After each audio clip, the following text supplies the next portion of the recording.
Iran Israel మధ్య రాజుకున్న తీవ్ర ఉద్రిక్తతల నేపథ్యంలో ఈ వివాదంలో అమెరికా సైనిక జోక్యానికి పాల్పడితే తీవ్ర పరిణామాలు తప్పవని రష్యా గురువారం నాడు ఘాటుగా స్పందించింది.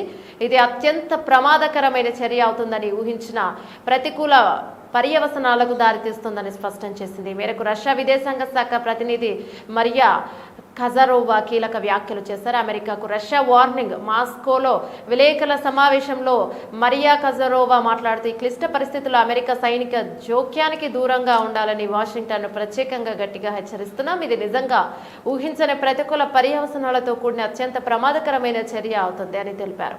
అంతకుముందు రష్యా ఉప విదేశాంగ మంత్రి సర్గే ర్యాబ్కో కూడా ఇజ్రాయెల్కు అమెరికా ప్రత్యక్ష సైనిక సహాయం అందించడంపై తీవ్ర అభ్యంతరాన్ని వ్యక్తం చేశారు. ఇటువంటి కల్పిత ప్రత్యామ్నాయాలకు కూడా వాషింగ్టన్ దూరంగా ఉండాలని, లేకపోతే మొత్తం పరిస్థితి అస్థిరపడుతోందని హెచ్చరించారు. అణు విపత్తు ముంగిట ప్రపంచం ఇరాన్ అణు స్థావరాలపై ఇజ్రాయెల్ దాడులు కారణంగా ప్రపంచం పెను విపత్తుకు అతి సమీపంలో ఉందని జఖరోవా తీవ్ర ఆందోళన వ్యక్తం చేశారు. అణు కేంద్రాలపై దాడులు జరుగుతున్నాయని ఆమె ఉద్ఘాటిస్తూ ఐక్యరాజ్యసమితి అణు భద్రతా సంస్థ ఇప్పటికే నిర్దిష్ట నష్టాన్ని గుర్తించిందని తెలిపారు. యావత్ ప్రపంచ సమాజం ఆందోళన ఎక్కడ ఫుకుషిమాలో ఏం జరిగిందో వారు గుర్తు చేసుకోవాలంటూ 2011 జపాన్ అణు ప్రమాదాన్ని ప్రస్తావించారు.